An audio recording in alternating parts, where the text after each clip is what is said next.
독학으로 배운 실전 노하우를 알려드리는 공단자동화TV의 이PD입니다. 이번 영상에서는 엔지니어를 힘들게 하는 것들에 대해서 이야기를 해보겠습니다. 오늘은 작업하면서 힘든 점에 대해서 이야기를 하고, 다음 영상에서는 사람들이 힘들게 하는 것에 대해서 이야기를 나눠보겠습니다. 힘들고 욕 나온 상황이 이게 한두 개가 아니지만 그래도 몇 가지로 줄여서 이야기를 해보겠습니다. 첫 번째로는 설계를 다 끝내고 이제 실제로 작업을 하고 있는데, 하다 보면은 뭔가 조금 더 좋은 방법이 계속 머릿속에 떠오릅니다.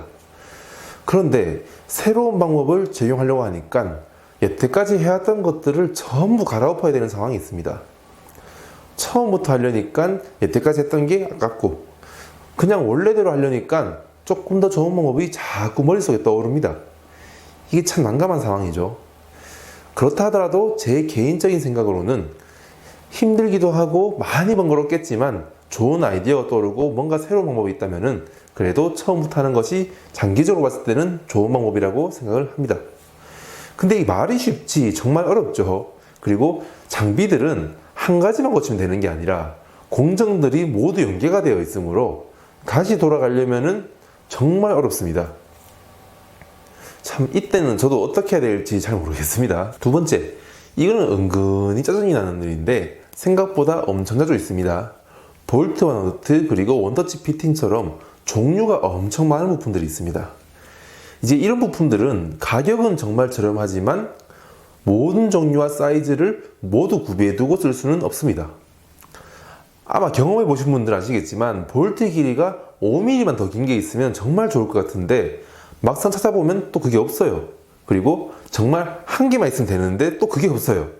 그때는 어쩔 수 없이 일부러 그 한 개 사러 또 나가야 됩니다. 가격도 정말 저렴하기 때문에 인터넷으로 구입하면은 배송비가 물건값보다 더 나옵니다. 그리고 당장 있어야 되는데 인터넷으로 구입하면 아무리 빨라도 내일 오겠죠. 그래서 다음에 또 많이 쓰겠지 하고 많이 사두면은 정작 다음에는 또 쓸 일이 없습니다. 저번에 말씀드린 원터치 피팅도 똑같습니다. 기역자가 필요한데 일자밖에 없고 8mm가 필요한데 10mm밖에 없습니다. 그렇다고 이것저것 사두기에는 종류가 또 너무 많죠.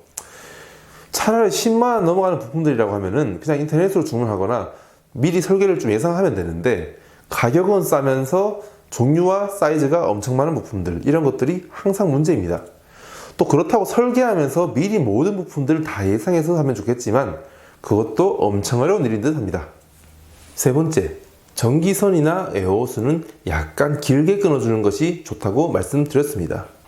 왜 이런 말씀을 드리냐면은, 예를 들어서 전기선이나 에어호스를 필요한 길이를 측정하고 선을 딱 맞게 자르고 연결하려고 보면은 한 뼘이 모자라는 경우가 자주 있습니다.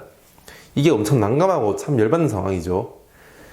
차라리 한 뼘이 길다면은 그냥 잘라버리거나 약간 늘어뜨리면 되는데, 짧으면 방법도 없습니다.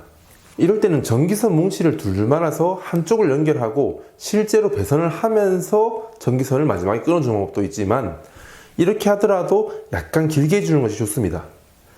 설계 변경으로 장착 위치가 조금만 변경이 되어도 선이 짧아서 배선을 처음부터 새로 해야 되는 경우가 생각보다 빈번하게 있습니다. 그런데 이게 좀 아이러니한 게, 노이즈나 전력 공급, 에어 공급 차원에서는 선을 최대한 짧게 해주는 것이 이득인데, 선을 약간 여유있게 한다면 다 만들고 나서 뭔가 이게 조금 아쉬워요. 선을 딱 맞게 해주면 뭔가 완벽해 보이는데 선이 조금 길면은 이게 볼 때마다 엄청 신경 쓰입니다.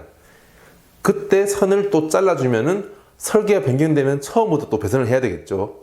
이건 조금 고민을 잘 해보시고 하시는 것을 추천드리겠습니다. 자, 네 번째, 이거는 문서 작업을 많이 하시는 분들도 해당이 될 수가 있는데, 프로그래밍을 할 때 저장이나 백업을 자주 안 하시는 분들은 한 번에 며칠 동안 했는 작업을 날려버리는 경우가 있습니다. 차라리 이런 경험을 좀 일찍 해보신 분들은 백업과 저장의 중요성을 정말 잘 알고 있는데, 아닌 분들은 정말 한 달, 두 달 이런 작업들을 한 방에 날리는 경우가 있습니다. 컴퓨터가 맛이 가는 경우도 있고 파일이 깨지는 경우도 있습니다. 항상 백업과 저장은 생활화해야 된다고 생각합니다. 컴퓨터가 글을 쓰고 프로그램을 하기도 정말 쉽게 되어 있지만 이게 쉬운 만큼 날아가는 것도 정말 쉽다는 것을 명심하셔야 되겠습니다. 다섯 번째, 이거는 정말 열받는 건데, 정상적으로 작동이 되어야 한다고 100% 확신을 하는데 작동이 안 될 때가 있습니다. 이때도 물론 엄청 화가 나겠지만 차라리 어차피 안 될 거면 그냥 아예 안 움직이던가 내 생각과 완전 반대로 움직이면 그나마 다행입니다. 진짜 문제는 정말 잘 되다가 가끔 안 되는 게 진짜 문제입니다. 차라리 문제되는 현상이 자주 일어나면은 문제를 해결하는 것도 쉬운데 한 시간에 한두 번 또는 하루에 한두 번 생기는 문제는 이걸 찾는 게 너무 어렵죠. 잘 되도록 하는 것도 어렵지만 정말 가끔씩 안 되는 것을 자주 안 되도록 하는 것도 정말 어렵습니다. 네, 오늘 이야기를 한번 종합해 보겠습니다. 장비를 거의 다 만들어 가는데 보니까 볼트 한 개가 필요한 게 또 없습니다. 그래서 정말 귀찮지만 일부러 나가서 사왔습니다. 근데 또 에어 배관을 하다 보니까 또 원터치 피팅이 요게 있으면 좋은데 이게 없어요. 그래서 정말 귀찮지만 또 한 번 나갔다 왔습니다. 그렇게 해서 볼트와 에어 배관을 마무리하고 전기 배선을 조금 하고 나니까 하필 또 전기선이 한 뼘이 또 모자라요. 그래서 정말 귀찮지만 전기선 한 줄을 처음부터 새로 배선을 했습니다. 그렇게 해서 정말 힘들었지만 그래도 장비를 마무리했습니다. 마무리하고 테스트 해보니까 이거보다 조금 더 좋은 방법이 자꾸 머릿속에 떠올라요.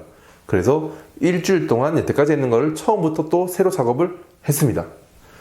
근데 잘 되던 게 새로 하고 하니까 잘 안 돼요. 또 잘 안 되는데 그냥 안 되는 게 아니라 가끔씩 뭔가 문제가 발생하는 이런 참 짜증나는 일이 또 생겼습니다. 잘 안 되니까 이것도 건들고 저것도 건들고 프로그램도 처음부터 새로 한번 해보고 이것저것 다 하다 보니까 갑자기 프로그램이 한 방에 깨져버리는 거예요. 근데 정말 재수없게도 여태까지 만들었던 프로그램을 백업이나 저장을 제대로 안 해둔 거예요.